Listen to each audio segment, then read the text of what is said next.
난세에 영웅이 나온다라는 말이 있습니다.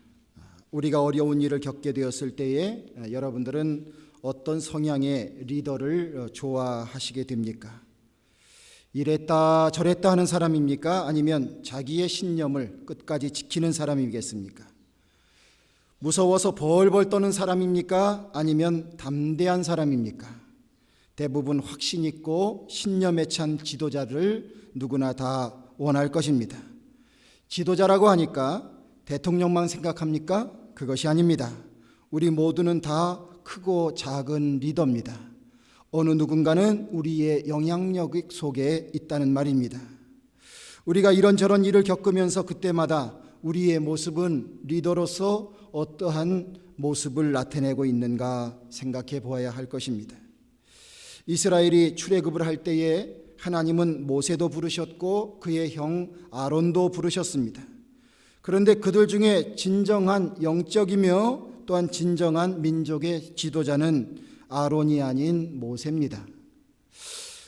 그 내용을 이렇게 보면 참 신비한 모습이 있습니다. 자, 아론과 모세가 있는데요. 누가 더 말을 잘하죠? 아론이 말을 더 잘하죠. 근데 말을 잘 못하는 모세가 지도자가 된다 하는 겁니다. 요즘 말 못해가지고 대통령 될 수 있나요? 좀 이상하죠? 차이가 있습니다. 나이로 따져봐도 아론이 모세보다 위입니다. 형입니다. 자, 우리 한국 문화에는 싸우다가도 나중에 끝내는 무슨 얘기를 합니까? 너 몇 살이야? 이렇게 해서 위계질서를 확 잡아버리고 맙니다. 과거의 전력을 따져보십시오. 모세는 사람을 죽이고 도망간 사람입니다. 아론은 그런 흠이 있다는 것을 찾아볼 수 없습니다. 그런데 왜 모세가 이스라엘 민족의 거룩한 하나님의 백성의 지도자가 되었을까? 그 대답은 어떻게 생각하면 간단한 것입니다. 하나님이 모세를 부르셨기 때문입니다. 하나님의 주권하에 하나님께서 모세를 이스라엘의 지도자로 택하신 것입니다. 아론을 택한 것이 아니라 모세를 택하셨습니다. 그런데 하나님은 이들이 가지고 있는 그들의 기질을 100번 활용하신 것 같습니다. 모세와 아론이 어떤 차이가 있는가? 그들의 살아온 삶을 이렇게 비교해 보면 모세의 성격과 그의 성정은 아닌 것은 아니다라는 성정을 가지고 있는 것 같아요. 반면에 아론은 아닌 것도 주변 사람들이 기다 해야 된다 그러면 거기에 밀려서 그래 기다 이렇게 했던 것 같아요. 물론 양보는 중요합니다. 그러나 우리가 살다 보면서 깨닫는 것이 있습니다. 절대로 양보해서는 안 될 것이 있습니다. 목에 칼이 들어와도 양보할 수 없는 것이 있습니다. 거기에서는 양보가 미덕은 아닌 것입니다. 모세는 적어도 그것을 지킬 줄 아는 사람이었다는 겁니다.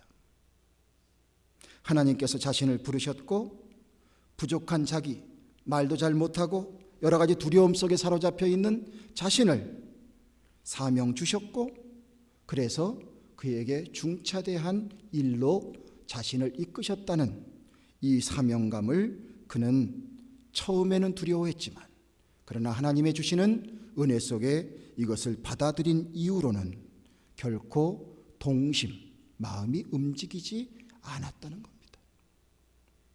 그리고 두려워하지 않는 마음으로 그의 마음이 담대해지기 시작했습니다. 모세는 아론에 비해서 무엇이 중요한 것인지를 알고 있었습니다. 무엇을 버리고 무엇을 지켜야 할지를 알고 있었습니다.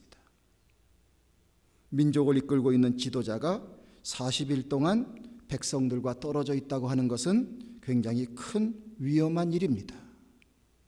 여러분들 어떤 하시던 일 또한 돌보고 있던 사람 심지어는 동물 40일을 뛰어논다고 생각해 보십시오. 그 안에 사단이 벌어지려면 얼마든지 벌어진대요.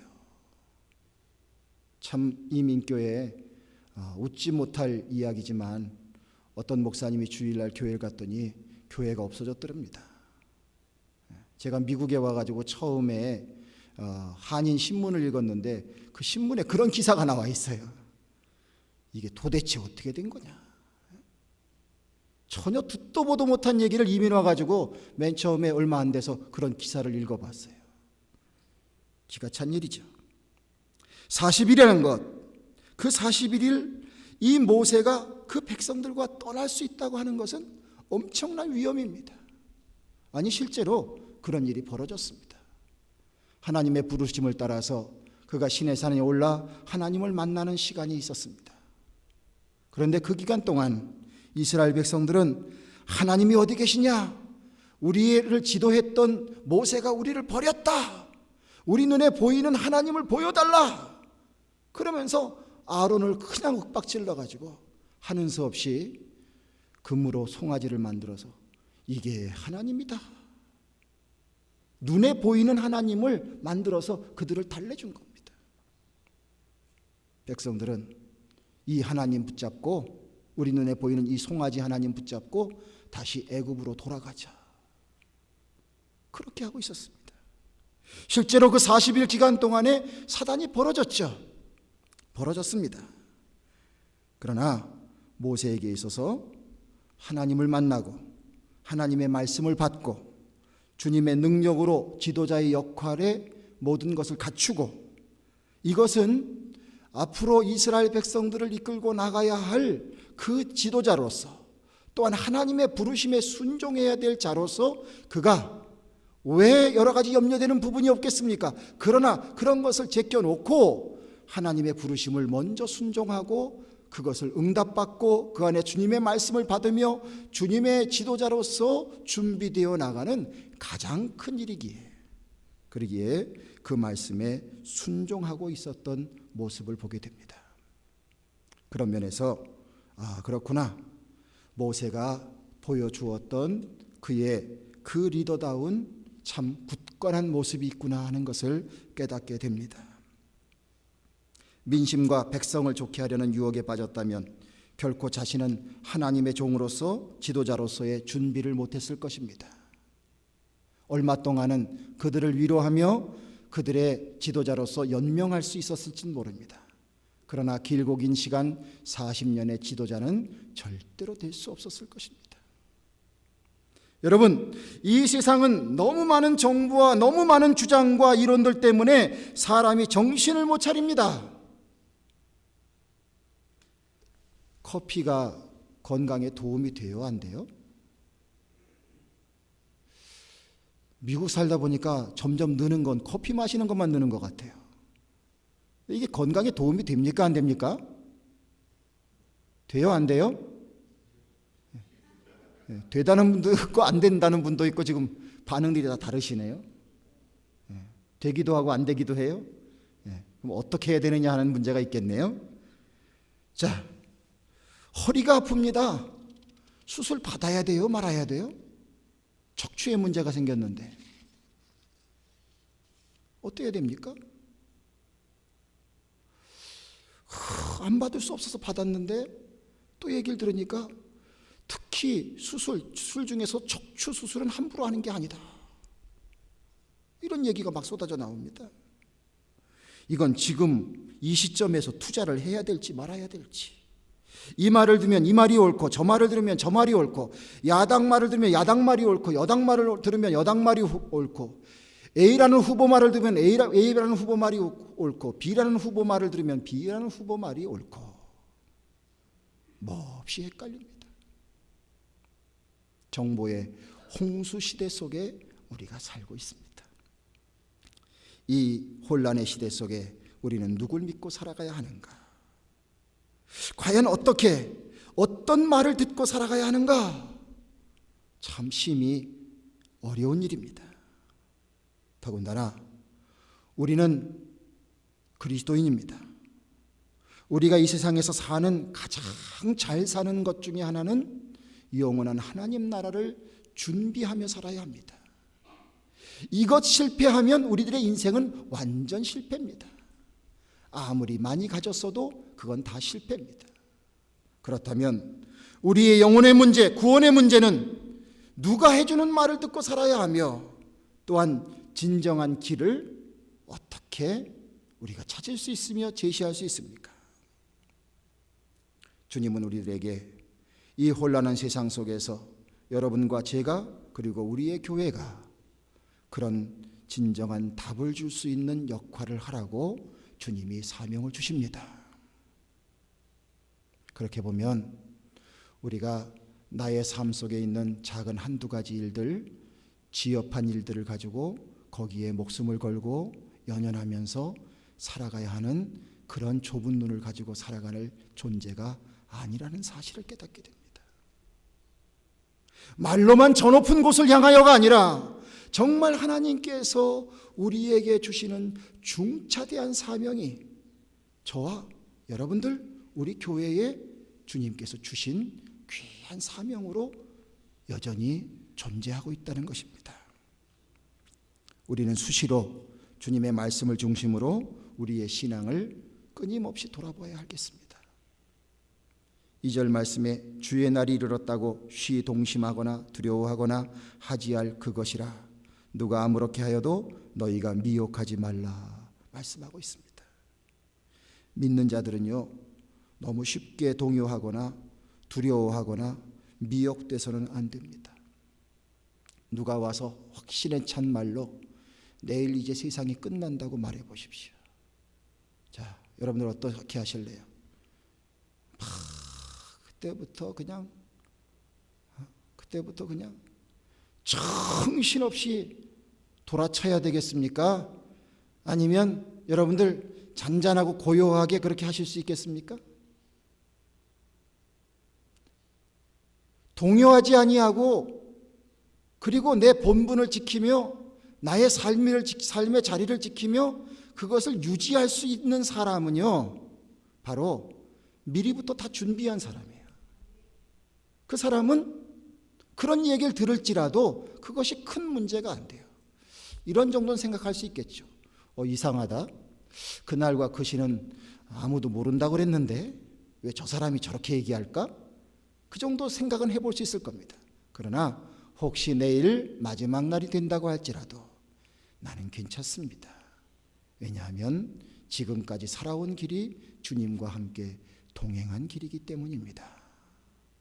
나에게 달라질 것이 있다면 지금 오늘은 이 땅을 밟고 있지만 내일은 하나님 품에 있을 겁니다.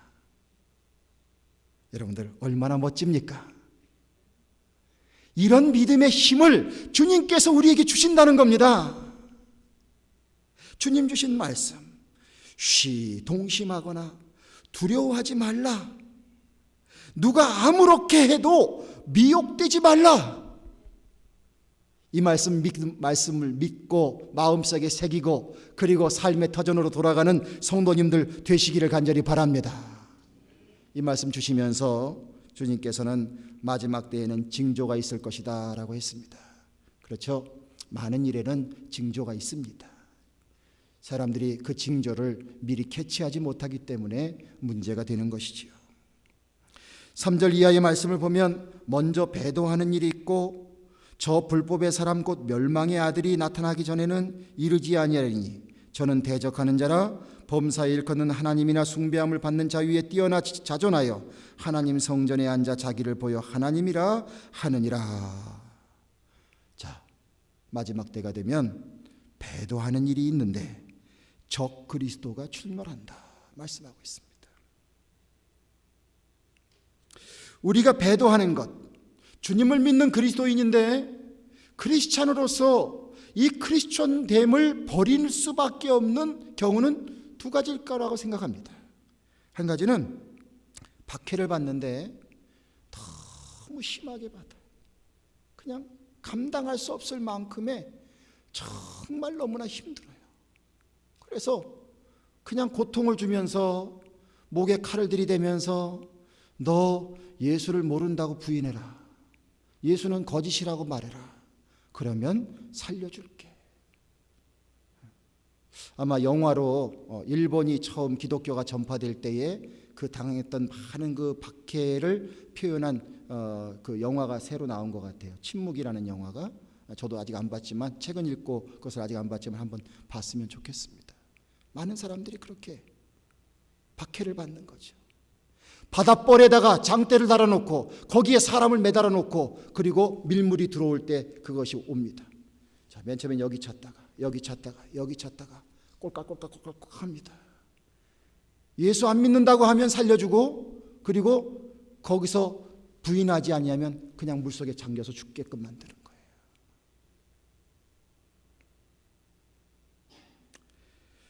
또 한 가지는 악한 자들의 속임수에 넘어가서 배도하는 일입니다. 하나님께서 첫 번째의 경우는 너무너무 안타까워하실 것 같아요.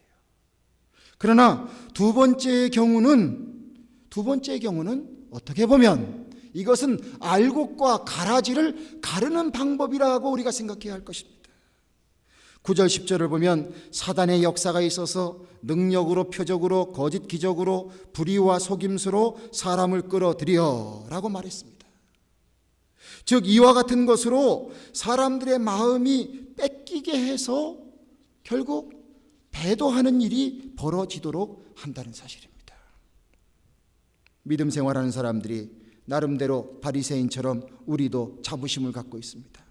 나는 주일을 빠지지 않습니다. 11조도 잘 드립니다. 예수님도 열심히 믿으려고 합니다. 나의 아버지도 믿음 생활하셨고 나도 하고 내 자식도 합니다. 자, 이렇게 우리의 믿음됨을 자랑할 수 있습니다. 그러나 여러분들 방심하지 말아야 할 것입니다. 사탄의 시험은 언제든지 우리들의 믿음을 빼앗으려고 노력하고 있습니다. 내가 믿음으로 열심히 살려고 하는 것만큼 아니 그 이상으로 사탄은 더 많은 노력을 하게 됩니다. 그래서 흔히 은혜가 한 길 올라가면 시험도 한 길 올라간다. 이 말이 그냥 있는 말이 아닙니다. 이런 경우 많이 있으실 겁니다. 어떤 계기가 되어서 무슨 말씀을 들었거나 또한 어떤 감동을 받게 되어서 우리가 좀 더 신앙적으로 살려고 노력할 때가 있습니다. 뭐 항상 똑같지는 않죠. 더 좀 열심히 할 때가 있고 좀 느슨할 때가 있고 그런데 신앙적으로 열심히 살려고 하는데 내가 모처럼 마음 먹었는데 왜 나에게 이렇게 열받게 하는 사람이 많은지 내 형제 자매 또 친구 배우자 교우들 이 사람들의 행동이 전혀 여느 때 같지 않아요. 조금만 협조를 해주면 내 믿음도 잘 성장되고 더 멋진 신앙생활을 할 것 같은데 나는 믿음이 생겼다고 생각하는데 이상하게 어긋장을 놔요. 자, 그런 경우 있습니까? 없습니까? 있으실 거예요. 분명히. 다 일일이 안 들어봐도 분명히 있으실 겁니다. 어떤 때는 내 자신도 왜 내가 나답지 않게 행동을 했지? 전혀 나답지 않은 행동을 내가 하고서 나중에 그걸 생각을 하니까 얼굴이 붉어지고 정말 부끄러워질 때도 있습니다. 여러분들, 우리의 마음 속에는 주님의 마음이 있으십니다. 말씀을 통해서 주님이 부어주시는 주님의 마음이 내 안에 있습니다. 여러분들 안에 다 있습니다. 또 내가 한 인간으로서 내가 가지고 있는 나의 마음이 있습니다. 그런데 어디선가 갑자기 들어온 전혀 하나님의 마음과는 맞지 않는 마음도 내 안에 팍팍 들어옵니다. 수시로 들어옵니다. 뭐 좀 좋은 일 한번 해보자고 치면은 그런 마음이 이 세 가지의 마음이 내 안을 막 다 뒤집어 놓습니다. 이거 해야 되겠다. 그러면 조금 있다가 에이 네가 뭘 그렇게 해. 그러지 마. 너 지금 이것도 해야 되고 저것도 해야 되고 이게 지금 할 게 많은데 지금 그거 하게 생겼어? 바로 내 마음에 또 어택을 하죠. 그러다가 또 정신을 차리면서 아니야 그래도 그 정도는 못해도 요만큼은 해야 될 거야. 왔다 갔다. 우리들의 마음속에 그런 마음이 있습니다. 우리가 배교하게 될 때 사탄이 주는 마음이 내 마음을 지배한다는 사실을 꼭 기억하십시오. 내가 내 마음 먹은 대로 한다고 그것이 다 내 마음이 아니라는 사실입니다. 그러기에 우리는 믿음을 갖고 내가 시험받고 있구나, 갖지 말아야 될 마음을 먹게 되었구나, 이것은 주님의 마음도 아니요 하나님의 형상을 닮아 지음받은 내 마음도 아니요 하나님의 나라를 반대하는 사탄의 마음이구나, 믿음으로 물리쳐야 되겠다, 이것을 분별할 수 있는 귀한 성도님들 되시기를 간절히 축원합니다. 그래야 믿음으로 우리가 승리할 수 있습니다. 시험을 이기는 중요한 열쇠 중에 하나가 나 중심적인 신앙생활에서 하나님 중심적인 신앙생활로 변화되어 나가는 거예요. 어린아이가 처음에는 다 자기죠. 자기 생각만 하죠. 그러다가 성장하면서 남도 생각하는 거죠. 우리도 똑같습니다. 처음 신앙생활할 때는 나 중심적인 신앙생활을 벗어날 수 없습니다. 주로 이렇게 얘기하는 거죠. 하나님, 저 복받게 해주세요. 헌금도 많이 하고 주일도 잘 지고 봉사도 많이 할 테니 저 복 주세요. 저 복 많이 받고 싶어요. 하나님, 제 병 고쳐주세요. 제 문제 해결해 주세요. 이런 식으로 신앙생활합니다. 그런데 여러분들 이렇게 저렇게 경험해 보셨을 것입니다. 여러분들이 간구하는 대로, 여러분들이 마음 먹는 대로, 나 중심적인 요구하는 대로 그것을 그대로 다 해주시는 하나님이십니까? 그렇게 생각하세요? 대부분은 초신자들에게는 하나님께서 그렇게 잘 들어주신대요. 왜냐하면 그래야 또 신앙생활 열심히 하니까 그런다 얘기도 합니다. 그런데 그게 내가 그냥 그렇게 요구하는 대로 되지 않을 때도 많이 있습니다. 그러면 슬쩍 내 마음속에 원망의 마음이 생깁니다. 작은 것을 해놓고도 큰 것을 해놓은 것처럼 생각이 듭니다. 내가 이렇게 했는데 왜 하나님이 안 들어주시지? 내가 이 정도로 했는데 왜 하나님은 침묵하고 계시지? 하나님을 원망하고 다른 사람을 원망하게 됩니다. 여러분들, 나 중심적인 신앙생활을 벗어나지 못하면 그 나 중심적인 마음이 사탄으로 하여금 교모의 이용당하는 경우가 너무나 많다는 사실을 기억하시길 바랍니다. 하나님은 우리가 요구했다고 다 들어주시는 하나님이 아니십니다. 이것은 부모된 자로서 여러분들도 똑같으실 것입니다. 자녀들이 요구한다고 여러분들 다 들어줍니까? 그렇지 않죠? 그것이 유익이 될 때에 주는 겁니다. 우리 하나님이 주시는 마음이에요. 그 마음을 부모된 우리가 받은 겁니다.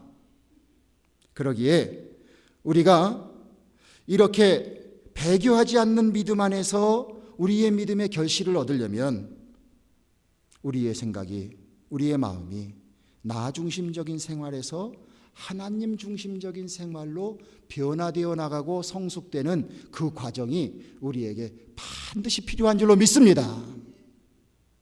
자, 이렇게 해보는 겁니다. 하나님, 하나님의 은혜로 저를 세상에 보내셨습니다. 감사합니다. 세상에 많은 사람들이 있지만 제가 무엇이간데 저에게 하나님의 자녀로 사명을 주십니까? 주님, 주께서 원하신다면 저를 복받는 사람 되게 해주세요. 주님이 원하신다면 물질의 복도 허락해 주세요. 주님이 허락하신다면 저에게 지혜도 주세요. 주님, 저를 주께서 쓰시는 세상을 향한 축복의 통로로 쓰세요. 주님, 주님 것을 주님께 돌려드립니다. 주님 맡겨주신 생명, 재능, 시간을 낭비하지 않고 살게 해주세요. 어떠한 모양으로든 이 작은 저를 통하여서 하나님 영광 받아주세요. 자, 관점이 다르죠? 분명히 관점이 다릅니다. 주님 앞에 기도하는 것도 똑같고 간구하는 것 똑같고 하나님의 능력을 의지하는 것은 똑같지만 그 관점은 분명히 다릅니다. 하나님 중심적인 신앙생활을 우리가 자꾸 택하고 살아가게 되다 보면 분명히 시험도 이기고 고난도 참을 수 있고 감사와 영광을 주님 앞에 돌리며 사는 인생이 될 줄로 믿습니다. 하나님의 신실하심을 인정하며 하나님께 맡겨드리고 하나님의 그 중심적인 모습으로 신앙생활을 할 수 있도록 여러분들 도전하는 한 해가 되시기를 주님의 이름으로 축원을 드립니다. 12절 말씀에 분명히 이렇게 말씀했습니다. 진리를 믿지 않고 불의를 좋아하는 모든 자로 심판을 받게 하려 하심이라. 미혹의 영들, 불법의 대적자들, 그들의 유혹과 그들의 그 많은 뻗치는 손길을 통해서 결국 하나님은 이 과정을 통해서 진정한 하나님의 알곡들과 쭉정이를 구별하도록 허락하신다는 겁니다. 거친 세파 속에서 우리가 진정한 주님의 자녀가 되는 길은 이러한 모든 것을 극복해 나가는 그러한 믿음의 지혜와 믿음의 결단이 필요합니다. 혹시 사람마다 다 성정이 있는데요, 헛된 것, 정사보다는 야사, 어떤 가설, 헛소문, 모함, 말바꾸기, 꾸며낸 말, 자, 이런 것을 듣기를 좋아하고 이런 것을 말하기를 좋아하고 전달하기를 좋아하는 그런 속성이 있을 수도 있습니다. 대부분 듣지 못한 이야기를 들으면 재미있고 쓰여지지 않는 얘기를 들으면 더 재미있고 그렇게 우리의 마음이 쏠려갈 수 있는 그런 속성들이 나름대로 크고 작게 있을 수 있습니다. 어떤 분은 호기심이 얼마나 큰지 모릅니다. 그러나 그런 것들을 좋아하는 사람들이 심판의 덫에 먼저 걸릴 수도 있다는 사실도 기억하십시오. 주님은 분명히 이러한 악한 자들의 이 유혹과 미혹됨을 통해서 알곡과 쭉정이를 구별하신다고 말씀하셨습니다. 어떻게 보면 지금 제가 말씀드린 이러한 많은 것들이 우리로 하여금 내가 진정한 알곡인가 아니면 쭉정이가 될 수밖에 없는가 라는 것을 미리부터 구별해 주는 그러한 심판 역할을 한다고도 볼 수 있습니다. 주님은 우리들에게 필요 이상의 생각을 품지 말라고 말씀하셨습니다. 어떤 분에게 하나님을 열심히 전도했더니 이런 표현을 쓰더라고요. 하나님이 계시면 그 하나님보다 더 큰 하나님이 계시지 않겠느냐? 도대체 난 이해가 안 됩니다. 여러분들, 우리가 생각한다고 다 생각이 선한 것은 아닙니다. 필요 이상의 상상을 품지 마십시오. 성경이 이해가 안 됩니까? 그러나 성경이 다 이해가 안 되십니까? 정말 그렇게 성경이 처음부터 끝까지 다 이해가 안 되십니까? 그렇지 않죠. 다 이해가 안 되는 부분도 있겠지만 그러나 내가 벌써 이미 이해하고 그 말씀을 붙잡고 그것을 실천하기에도 너무 오묘하고 신비하고 너무 벅찬 말씀이 성경에는 가득 차 있어요. 그런데 그 성경 그거 이해 안 돼. 그거 못 믿겠어. 자, 그러면 제가 한번 물어보겠습니다. 자, 스마트폰 쓰시는 분 한번 손 들어 보십시오. 스마트폰 쓰시는 분. 자, 손 내리십시오. 자, 스마트폰 기능 여러분들 다 아십니까? 근데 왜 쓰고 계셔요? 스마트폰의 기능을 다 모르면 불신해야 될 거 아니에요? 그거 사진 찍어가지고 저쪽으로 보낼 수 있대. 에이, 그런 게 어딨어. 내가 그걸 할 줄 모르면 그렇게 거부할 수 있잖아요. 근데 여러분들 왜 쓰고 계십니까? 기능을 다 몰라도 내가 알고 있는 기능만 가지고도 스마트폰에 있는 전화기의 기능, 컴퓨터의 기능, 여러 가지 편집 기능, 그 중에서 내가 필요한 것 안만큼 써먹을 수 있지 않습니까?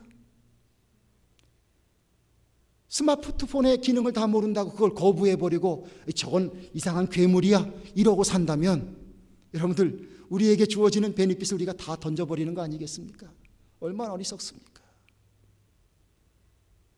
세상에 사는 방법도 그렇게 사실 줄 알면서 하나님의 말씀과 진리의 길을 왜 우리가 품지 말아야 될 생각을 품으면서 외면하느냐 말입니다.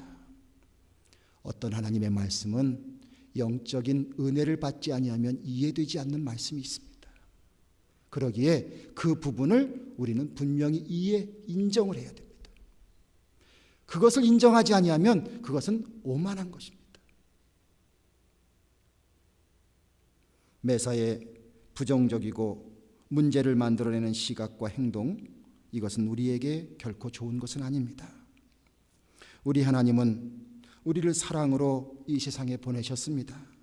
그리고 우리를 구원해 주셨습니다.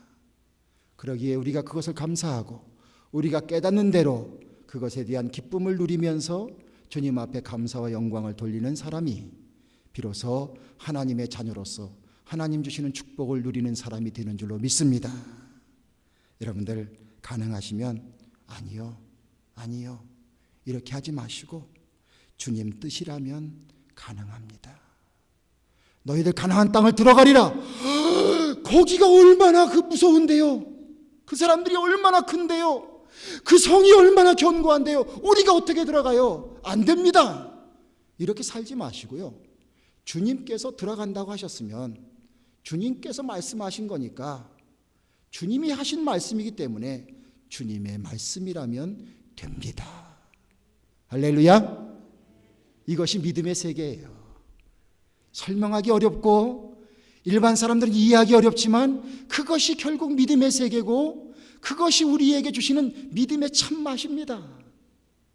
이것을 우리가 충분히 누리고 살아가야 될 줄로 믿습니다. 8절 말씀에 주께서 그 입의 기운으로 저 불법한 자를 죽이시고 강림하여 나타나심으로 패하시리라 라고 말씀하셨습니다. 끝내는 주님은 반드시 우리들에게 믿음으로 사는 자들은 구원해 주시고 그리고 주님의 뜻을 따르지 아니하고 불법하는 자, 주님을 대적하는 자는 심판하신다고 말씀하고 계셔요. 주님께서 그렇게 말씀해 주셨다는 사실입니다. 그러므로 우리가 더욱더 고군분투를 하는 그런 신앙의 자세를 가져야 될 줄로 믿습니다. 13절에서 17절 말씀은 우리들을 위로하시는 주님의 말씀으로 가득 차 있습니다. 제가 읽어드릴 텐데 여러분들 그저 지그시 눈을 감고 들어보셔도 좋겠고 또 말씀을 보셔도 좋겠습니다. 주님이 주시는 오늘 우리에게 주시는 위로의 말씀이라 생각하시고 이 말씀을 한번 대해 보십시오. 주의 사랑하시는 형제들아 우리가 항상 너희를 위하여 마땅히 하나님께 감사할 것은 하나님이 처음부터 너희를 택하사 성령의 거룩하게 하심과 진리를 믿음으로 구원을 얻게 하심이니 이를 위하여 복음으로 너희를 부르사 우리 주 예수 그리스도의 영광을 얻게 하시려 하심이라. 이러므로 형제들아 굳게 서서 말로나 우리 편지로 가르침을 받은 유전을 지키라. 우리 주 예수 그리스도와 우리를 사랑하시고 영원한 위로와 좋은 소망을 은혜로 주신 하나님 우리 아버지께서 너희의 마음을 위로하시고 모든 선한 일과 말에 굳게 하시기를 원하노라. 할렐루야. 주님이 우리를 불러주셨습니다. 새 사람 되게 해주셨습니다. 주님의 영광 받게 해주신대요. 하나님의 자녀로 삼아주셨대요. 그러기에 말씀에 굳건하게 서래요. 그리고 더욱더 선한 일, 선한 말에 굳건하게 서 있으라 그랬습니다.